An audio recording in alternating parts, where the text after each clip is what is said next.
Okay, Devin. A purple monochromatic color scheme also found in more fonts on an Adobe website that I think the background gradient and all things to change. No, yes, okay, good job. All right, good written rationale. Thank you so much for including that. Let's go ahead and jump over. It's a great start. I think it's a really good composition. It's experimental. I think that you're creating some nice contrasts based on scale and placement, and that's really interesting. And that, to a high degree, is an extremely useful tactic using typography. That is creating emphasis to draw attention to specific words. Okay, so I think the first half of the composition, in joy and sorrow. Okay, so in joy and sorrow. There's a lot of emphasis on the word sorrow. And why? Is that word any more important than any other word in the composition? I mean, I think this is basically a happy quote, okay, but the emphasis in the main composition, the emphasis is on the word sorrow. Okay, so I'm not real sure. I think that there's too much emphasis on that word sorrow. So, but I see that in joy and sorrow, both joy and sorrow should be emphasized. I just think that sorrow is emphasized too much. Okay, and then the bottom of the composition, the second half of the phrase, there is no emphasis at all. It's just basically monochromatic. So it reads, and I would read this like this visually and see if you can wrap your head around this, the way I'm going to add cadence to this. Okay, so in joy and sorrow, my home is in your arms. You see how it just goes to a monotone? From here, it's really expressive with the emphasis on joy and the emphasis on sorrow.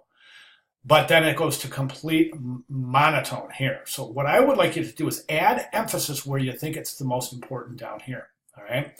The other really important thing, I think obviously the emphasis here belongs on the word home and arms. Okay, so my home is in your arms.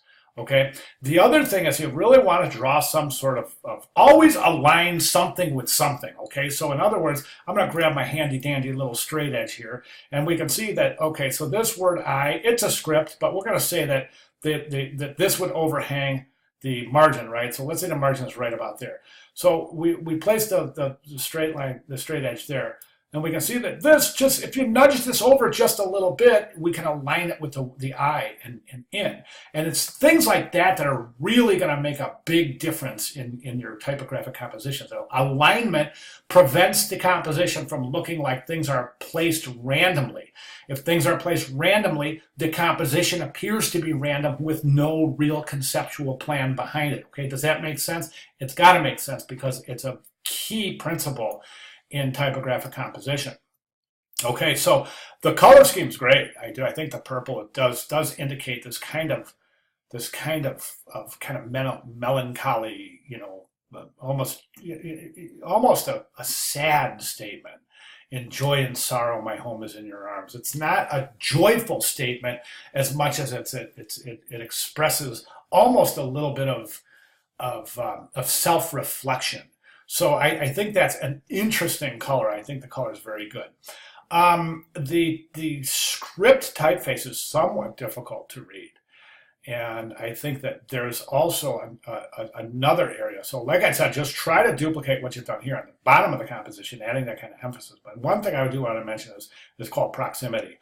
And proximity indicates that if two things are close together in a composition, they logically to the viewer have some sort of relationship, okay? My home is in your arms. Obviously, that's one phrase. It's got this has a very tight relationship with this. But the way they're placed, my home is in, and then way down here, your arms, it just seems like they're not related. The viewer is not going to make that connection that my home is in your arms immediately. And the viewer could stumble in the cadence associated with reading this phrase. So my recommendation there is to watch your kerning, okay? Remember, proximity. If two things are close together, they logically belong together.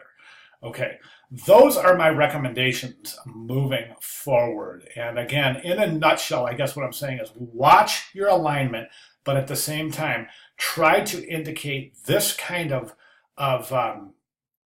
emphasis based on contrasts on the bottom of the composition, which right now reads to be somewhat monotone.